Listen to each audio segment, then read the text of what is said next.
Welcome to LiveDaf, your online Daf Yomi Shir. Shalom Aleichem, and welcome back to today's Daf Menachos Peites. We begin right on top of the Amud Chatzi Log Shemen L'Toida. Back to the Mishnah where we discussed the various measuring units meant for liquids. One of which was Chatzi Log, the one that contained a half a log. Now, what was the purpose? What was the function of this specific measuring cup? Mishnah tells us it's meant to measure up the half lug of oil, Chatzi Lug Shemen, for the breads of the Toida. Now, we're going to focus on the matzah portion of the Toida breads. So there were chametz breads, and then there were matzah breads, 30 matzah breads in total, comprised of three different types. Chalois, more the loaf type, Rikikin, more the cracker type, and Revucha was more saturated with oil, was like a deep fried. So the half lug shemen was meant to accommodate those breads, and they were meant to be divided amongst the different types, as we're going to see soon exactly how that was done. Firstly, how do we know that it's a half a lug of oil? Tanya, Rebbe Kiva Omer. I'm going to show you the source. Matam Aloymar, Bashemen Shnei Pa'amim. Take a look at the pasuk. Some of you may have it in the margin. So it's a pasuk speaking about the breads of the Toida. Imal Toida Akrivenu, right? Chalois, matzois, belulois, bashemen. So we have bashemen once on the chalois. Urikiki matzois, again, meshuchem bashemen. Now why bashemen twice? You can simply say chalois, matzois, belulois. Urikiki matzois, meshuchem. This is mixed with whatever, this is smeared with whatever. Then you say bashemen, oil, which refers back to both. So why repeat the word bashemen twice? Shnei pa'amim. So we know that when the Torah expands, is marbe, uses expansive language twice, actually it's meant to have the opposite, restrictive effect. And that's what happens here. If it only said it once, I would speculate that you need standard amount of oil, which is typical to a mincha, which is a lug, full lug. Lug,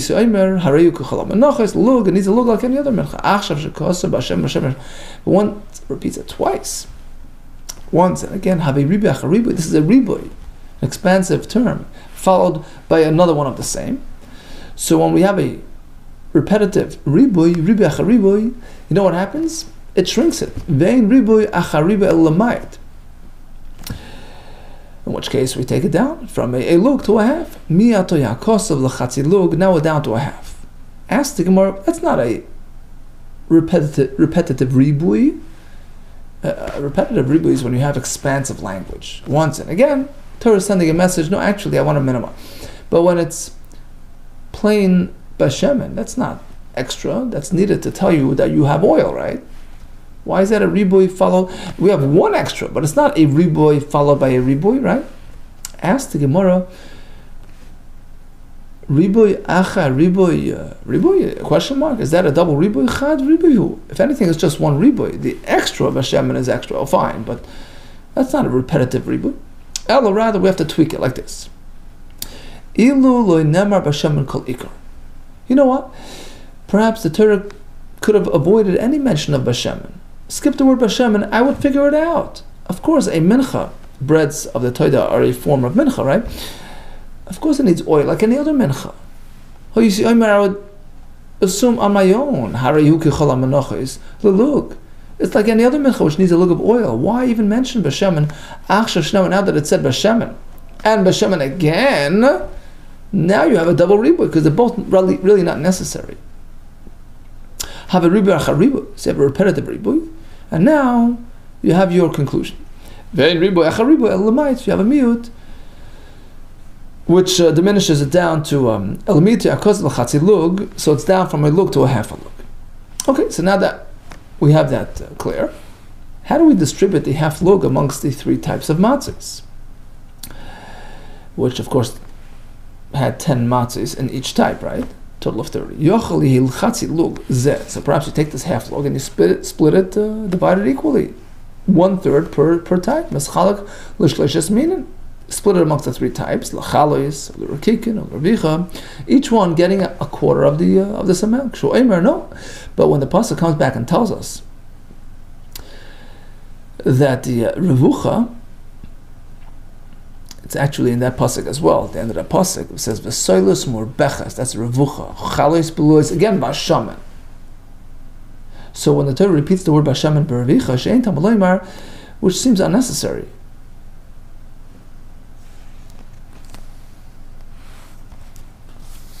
Because we already know that revicha is saturated with oil. We know it from a different place, from the chavitin, the daily Kohen Gadol's mincha, which has that configuration. So why bother mentioning bashaman again? Evidently, the Torah is telling us, add an extra measure of oil to the revicha. The revicha is meant to have proportionally more oil than the rest of its counterparts. How Kate says, how do you work this out? Maybe, in fact, it has double as much as the rest. Maybe chatzi lug shemen, so you bring in the half a lug, v'choy tzeyu, and divide it down the middle. So you took the half a lug, divide it into 2 quarters. Chatzi l'chal, half of this chatzi lug, meaning a quarter, goes to the chalis, ulurikikin, to those matzahs. The other half of the chatzi lug, meaning the quarter lug, remaining, the revicha goes to the revicha. The revicha now has twice as much as its counterparts. So you start with half a lug, divide into 2. One part goes to the chalas and rikikin, the other part to the revicha. That's Rabbi Akiva's makar. Amal Rabbi Lezer and Azariah.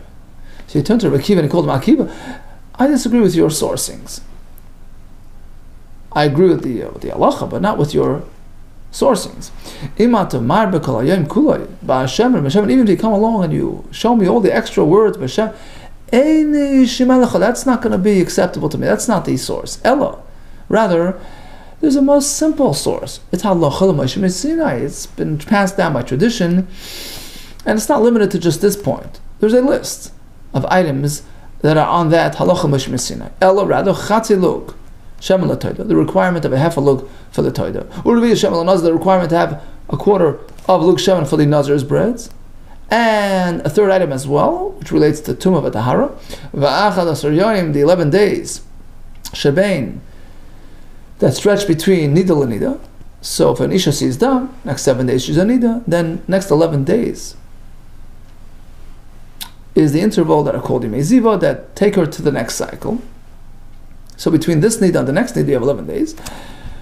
These were all passed down, halacha l'Moshe Sinai, and that is the source. Beluga yemoidit. Mishnah continues. So the lug measuring unit was used for the regular menachos, which needed a sarain of flour and a lug of oil. That's standard fare. What happens if you expand, you enhance your mincha, you add more flour. Instead of 1 isarin, you bring 10. You can do that. You can donate a large expanded mincha. But what about the amount of oil? Do you multiply it accordingly? Do you say it's 1-to-1? Isarin of flour to a lug of oil, 10 isarin, 10 lug, or do you keep it at 1 lug of oil? Machlekes in the Mishnah, Chacham say it's 1-to-1. Multiply the flour, you multiply the oil. Rabbi Lezer says it always stays with 1 lug of oil. What is their respective sources? It's based on the pasuk that we find by the Metzora. Now a Metzora, a wealthy Metzora, brings 3 karbanis, but a Metzora who's an ani who can't afford only brings one animal carbon together with the mincha which comes along with it. And the Mishnah speaks about, let's just see it inside. He brings like this. He brings lakach kevas echad asham l'tnufa. He brings an asham. V'isarain soiles echad with 1 isarin of soiles of flour. Bala b'sham mixed with oil. Lemincha v'loik shaman. How much oil? A log. Okay. Tanarabban. So actually, this pasuk will provide both opinions, both positions, with their respective sources. So we have the pasuk by the Metzora as an ani. Isar and balal v'lug. We learn from here. How much oil per isarin? It's always a standard formula, 1-to-1. Lug limid al isarin. Every isarin shaton lug. Every isarin needs a lug. 1 isarin, 1 lug. 10 isarin is 10 lug. So it's based on this pasuk, which makes that parallel. 1 isarin, 1 lug. Rabbi Nechemia, Rabbi Lezer, they disagree. If you bring a huge, humongous 60 isarin mincha, you keep it at 1 lug of oil. The oil remains unaffected. Why? Based on this very same pasuk. Shenema, look at the last part of the pasuk. La mincha v'lug shaman. Every mincha, irrespective of its size, requires one lug of oil. Okay, so basically both shitas brought their raya from the same pasuk. Chachamim come from the earlier part of the pasuk. Risaron soilas echad, one isaron per lug, and Rabbi Elazar came from the conclusion of the pasuk. La mincha, every mincha, despite its irrespective of its volume, requires the same lug of oil. Rabbi Nachman and Rabbi Elazar ben Yaakov, high isaron bolol. What did they do with the first part of the pasuk, where it points to one isaron per lug? Awlagufi, that's needed for its own sake, simply to teach us that the fellow brings the mincha. The Ka'amar Achman, the pasuk is simply instructing him, Laisi chad isaron, you should bring an isaron of flour, bring a mincha. The other shita says, no, that wouldn't be necessary to talk about. It's not needed for its own sake. Why? Because it's plain logic that he needs to bring a mincha. Why not? Once the Torah teaches that a wealthy mitzera who brings gimel 3 karbanos, brings gimel yisrael, bring 3 yisrael of mincha, 1 per karban.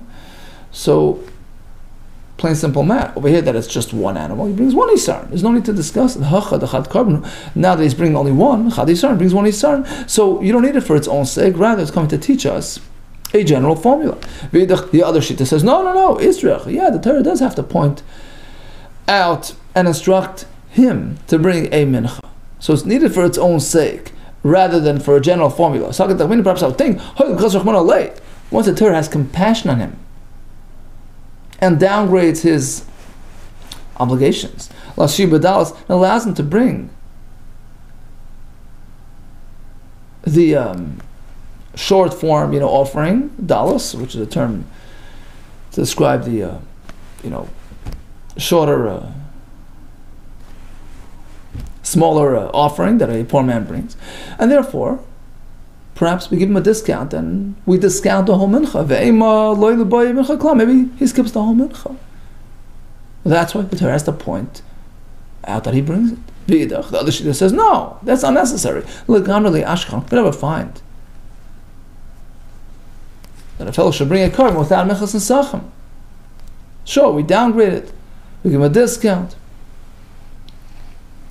Instead of 3 carbones, it's 1. But to allow him a carbon without a mincha, that's never. Right? So, there's no need to discuss it. Why does the Torah mention it? To teach you a formula. 1 isaron per 1 lug.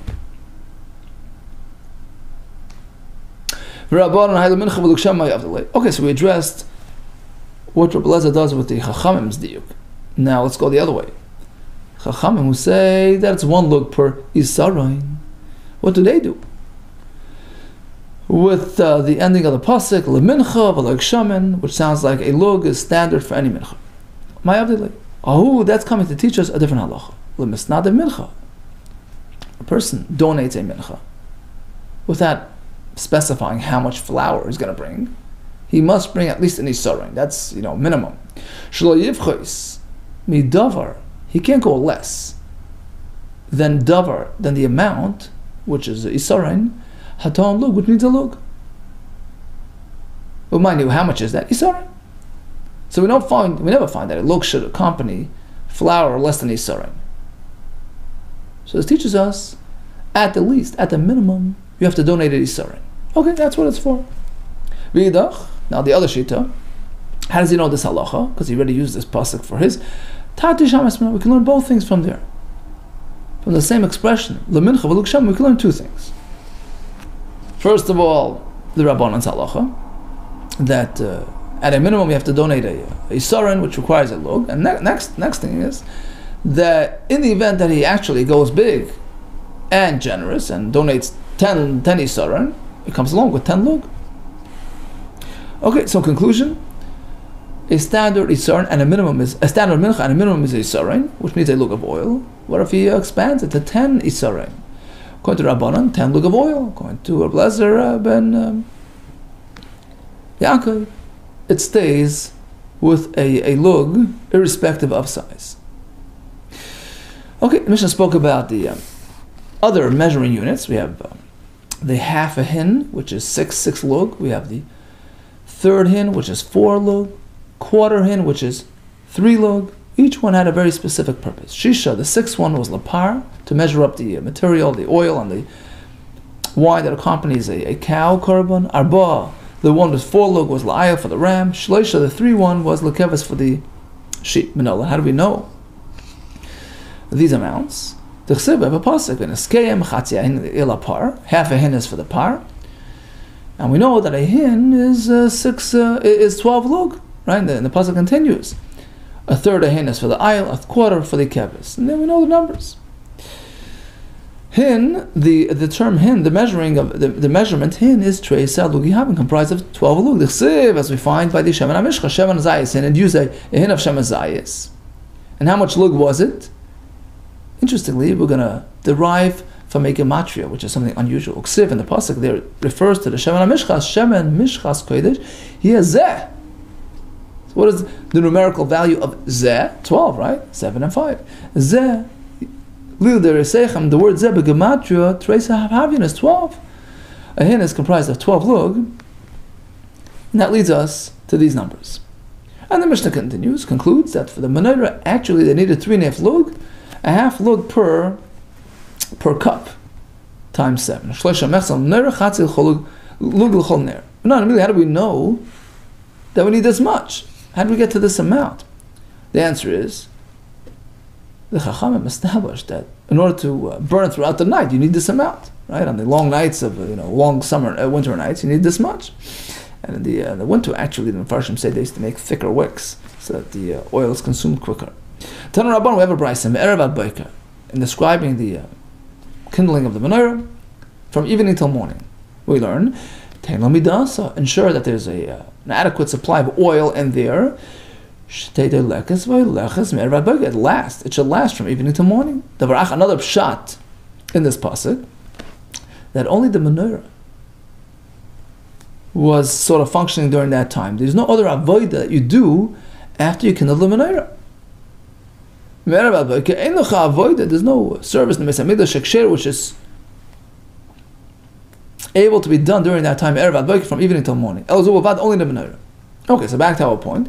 Once we know that it burns throughout the night, you need that much oil. The Chacham estimated, assessed, half a lug is what you need to keep it going from urta from evening till the morning. Now, how did they come to that conclusion? There must have been some sort of trial and error stage. So some say they started with a bigger amount, and then they cut away until they got to the half lug, which was deemed sufficient. Some say they started with a small amount, and then the next night they added more until they got to the desired amount. They started with a larger amount and then shrunk it. Some say it was the other way. They evaluated it based on small to big. The one that says they started from a smaller amount, then they added. You know why? Torah is concerned about unnecessary spending of Mammon Yisrael. So better to start off with small, because as Rashi says, if you're going to have extra, you're going to have to spill it out and you can't use it again, as we learned yesterday. So they experimented with a lesser amount, then they progressively added until they got to the magic number. Whereas the other shita says no. You're coming across as being frugal. This frugality, which is more fitting for unaffordability, doesn't have its place in the Beis Hamikdash, which is a makam of bracha, but makam ashirus. Hence, the other system worked better. So we spoke about half lug oil for the toida, quarter for the nazir. We spoke about a regular mincha needing an isaron and a lug. We spoke about the minchas nesachim that accompanies a par, an ayil, and a keves. So we bring a carbon, bring along minchas nesachim, which is comprised of 3 elements. We have the main thing, which is the mincha itself, which is a mix of flour and oil. And then we have the wine that comes along, which is actually not put on the mizbeach itself. It's not burnt. It's poured into the funnels into the on the side of the top of the mizbeach. Now, interestingly, you have the par and the aisle, which run the same recipe, the same proportion of flour and oil, because a par has 3 isarin of soilus, of flour, mixed with 6 lug, a half a hin of oil. So it's 1 flour for every 2 oil, right? 1 isarin per 2 lug. So it's 1 per 2. Ayah likewise has the same ratio, but a third less. So it's 2 isarin mixed with 4 lug of oil, but it's the same ratio. It's 1 per 2. Whereas the keves has its own unique recipe.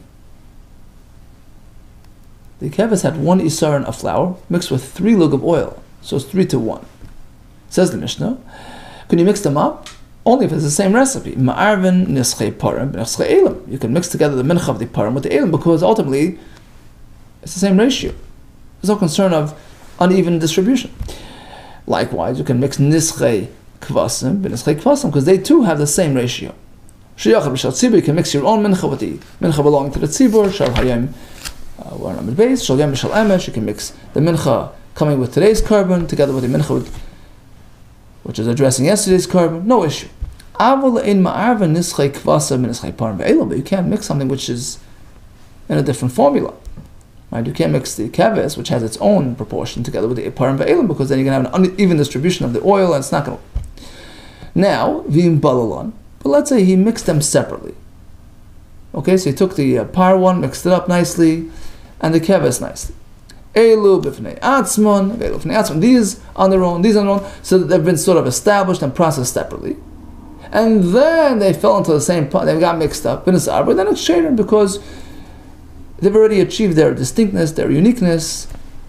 They were already established as is, and now mixing up doesn't harm it. Possible, but if it got mixed together before he individually, separately mixed them, then it's a problem. Then it's possible. One more halacha in the Mishnah. Keves abam na'imar. You meant to know that the minchas ha'omer, which comes once a year on Pesach, which has a keves that accompanies it, as the pasuk instructs. This keves was unique in a sense that it had an interesting mincha. Although the flour was doubled, instead of 1 isarin, which is standard for the keves, it had 2, but it did not affect the oil quantity. The liquids that came along were not doubled. Okay, let's go back to the beginning of the Mishnah. We have a kasha on that. Here we say you can mix together as long as it's the same proportion. You should be makter it. So the chaylev, whatever, each carbon is separate and unique and distinct. You don't mix together. You don't say, okay, Kain, here is a batch of 10 carbonates. No, sheloi ya'arev chalav m'chalav. You can't mix fats of this carbon with the other carbon. And here we allow mixing of minchas. What happened to their individuality? Of course, we don't allow it l'chatchila. They're meant to maintain their individuality. If it happened, the Mishnah is talking about after the fact. If that's how you learn the Mishnah, let's continue. So you don't mix the different types, right? So you're learning the Mishnah means even after the fact. Even after it happened, it doesn't work, right? Okay. Let's proceed to the next part of the Mishnah. Suppose he processed each one separately, and then they got mixed together, and that's okay. So you see that when the Mishnah wants to describe something that already happened after the fact, it uses past language, past tense. Apparently the Reisha, that the initiation of the Mishnah, which tells you me'arvin, that's not after the fact. That is allowing you to do it initially. Me'arvin means l'chatchila ka'amar. You're telling me that. Amar Abaye Chakama. The Mishnah means like this. Me'arvin yeina imnis arv sultan misham. You're right. The mincha itself, the soilus, the shemen, that's not meant to be mixed together. Viktira, each one is meant to be separate, unique, separate offering. But the oil, the wine is different. Meaning, the wine is not actually burnt on the mizbeach; it's poured on the sun. So there it goes like this. If it so happens, when the Mishnah says you can mix, it's referring to the wine. If it so happened that the minchas got mixed up and they are of the same proportion, so that doesn't disqualify them. So now, once they're mixed up, you can mix the wine as well. That's what the Mishnah means. So you're right, the Mishnah allows you to do it, but to do what? Not to mix the actual mincha. The mincha is not meant to be kept separate, but if it happens, it already mixed, so you can mix the wine too. Says the Gemara, but otherwise you can't just mix the wines together. Why not? By the time we have a brisa which seems to be very unconcerned about mixing wines. But when do we say keep them separate? Besides the actual mincha, the flour, the oil, but the wine, be my guest. Feel free, you can mix together the various wines. Ela Rabbaye says, Rabbaye, let me explain to you further what's going on. When the brisa says you can mix the wines lechatchila, it means like this. The brisa is speaking that it's already after the fact, after burning of the soilus v'shem. You already put on the mizbech, it's over. The mincha is not here anymore. So now, ma'arvan yain lechatchila, you can mix the wines together. As we're going to see in a minute, the reason not to mix the wines is because it can lead you to mix the rest of the mincha together. But mixing the wines per se is not an issue. So once the mincha is out of the way, it's already burned, so there's no issue mixing the wines. That's what the brisa meant. But let's say it's still pre-haktarah and the minchas are still here. So now it depends. It's not a straight answer, it depends. Im this Arab Sultan Mishamnon, and that takes us back to our Mishnah. Mishnah begins that if in fact the minchas got mixed together, and we're speaking that they're the same type, param and elim or kvasim and kvasim, right? So it's still kosher. So now ma'arvan namiyenan, you can mix the wines as well. There's no reason not to. V'im lav, but otherwise, if the minchas are still separate, or also another point, let's say, if the minchas are still separate, fine. Ein ma'arvan, you can't mix the wines because it can lead dilma asi la rube soiles v'shem lechatchila. Because as we established earlier, you're not meant to really mix the minchas together. Each one is meant to maintain its distinctness, its uniqueness, its own identity, right? So while they're still here and separate, don't mix the wines together either, because you can come to confuse things and mix the minchas together. But once the minchas are mixed together and they're the same recipe, so there's no issue, so you can mix the wines too. And certainly once they're on the mizbeach and they're already huktar, then it's out of the way, of course you can mix the wines. So that's Abaye's sort of conclusion here. Again, ideally, chalavim, karbones, minchas, keep them separate, keep them distinct, offer them separately. Make tira, it's the pasuk, right? On the other hand, wines really is no issue mixing together, because they're not really actual karbones on mizbeach. But don't do it for concern that it might lead you to do the mincha as well. But if it's after the fact, the minchas are already burnt on the mizbeach, so you can mix the wines together. Likewise, if the minchas are mixed together and standing right here and they're kosher because they're the same recipe, the same ratio, then why not mix the wines together? But otherwise, keep things separate. The Mishnah concluded with a halacha regarding the interesting korban that comes together with the aima, which has a double dose of flour, but not of the rest. Kevas abam no'imer, Tana Rabban. Menachos shnei yisroinim. Mincha is 2 isar, and limit we learn from Mel Kevas abam no'imer. The Kevas that comes to aimer, that's a double mincha. Menachos kfula. What about the oil and wine? Is that double as well? Yachol, perhaps I would say kashem shem menachos kfula, just like you double the mincha, kach yein kafel, the wine as well. Should be double tamalaymar v'niskoy yain revisahin. Says the pasuk. No. That you only bring along a revisahin, which is standard, which is 3 lug of wine for this entire package. Okay, so that's pretty clear. Wine is standard. What about the oil? Yachol lo yayin kafel, for sure. I don't double the wine. Because after all, it's not really part and parcel, it's not an integral part of the pack, it's not mixed together with the flour, so it keeps its own standard quantity. Perhaps you should double the oil, because after all, that's meant to be mixed with a flour. Double flour needs double oil. We learn from V'niskai, Kol Nesach, all the liquids, Loi Yehu al Revius stays with the same Revius as per standard. My Talmud, how do you see from viniska that even the oil is covered by that? Amar Belezer ksiv viniska. In the spelling, it's with a hey, viniska, her. So it's nekeva referring to the mincha. The Karina, we read it viniska. So we can expound on both variations, the way it's spelled and the way it's read. Ketzad, how do you learn this? Niska, the mincha, niska the yain. We compare the liquid that is embedded in the mincha itself to the wine that's poured alongside. Ma yain, just like we already established, the wine remained at a revius and was not expanded. Af shemen am revius, same thing with the shemen, stays with the same old revius. So the flour is doubled, but not the wine and the oil. Am Rabbi Yechon. Here's an interesting halacha. Asham mitzora. You know, typically, an asham does not have minchas nesach. It's the way it is. Except if it's an asham mitzora that a mitzora brings, that needs nesachim. Okay, so if it's brought properly, yeah, it needs nesachim. But let's say sheshachta shlo l'shmai. He did the shechita with something else in mind. So now what happens?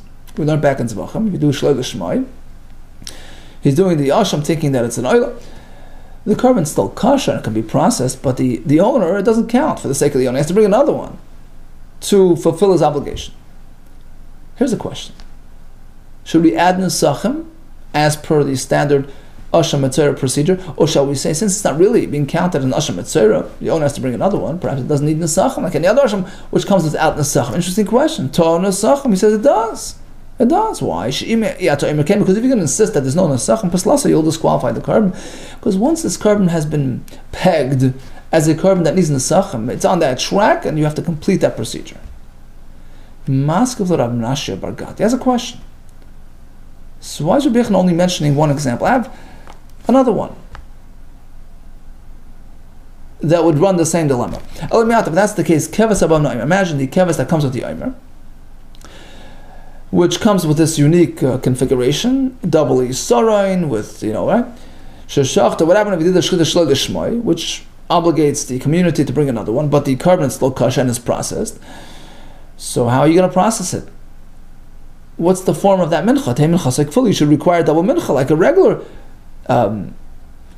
keves that comes with the oimer. Why? For the same reason. Because if you're going to deprive the carbon of this double mincha paslasa, you'll disqualify, because once it required it, you have to complete the process. Another example, the Talmud shachar, the Talmud of the morning, which needs to come along with 2 blocks of wood held by one kohen.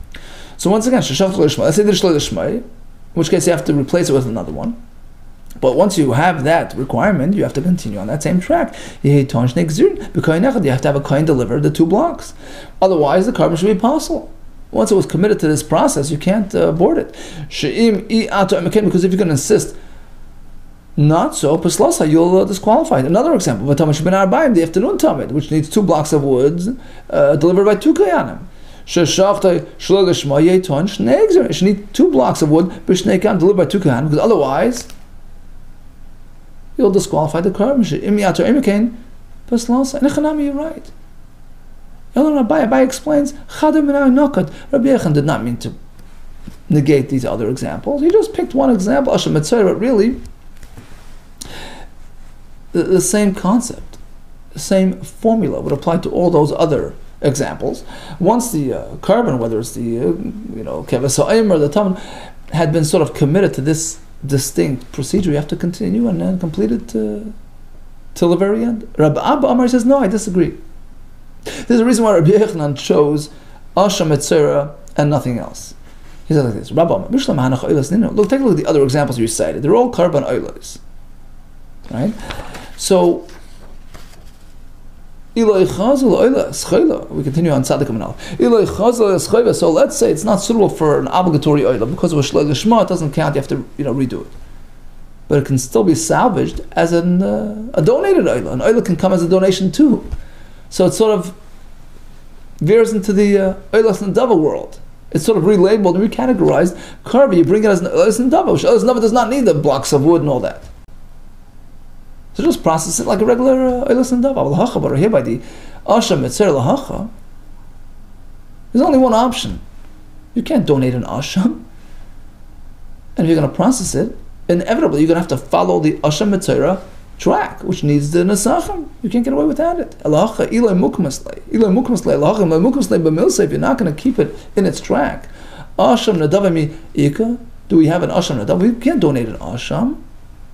So you have to maintain its asham etzera, labeling, which needs nesachim. Tanya kavasid Rabbi Yechon. We have a brayso which supports Rabbi Yechon's chidush.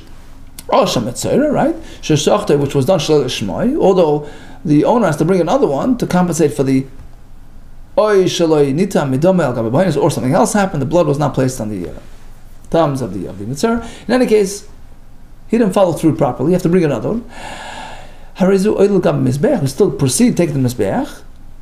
It's still kosher, and therefore v'ton nesachim. Make sure you have nesachim with it. Despite the fact you have to bring another one, v'tzarech osham ach, you have to bring another one, la'atira, to permit the mitzvah to come back home, etc. But the korban has to be processed fully and completely the way it was originally committed to, the process that was committed to. So that requires nesachim to come along as well. Okay, so we discussed the various types of mechas nesachim, various proportions, recipes, parim, elim, and kvasim. We discussed the configuration of the minchas nesachim of the kevas with the omer.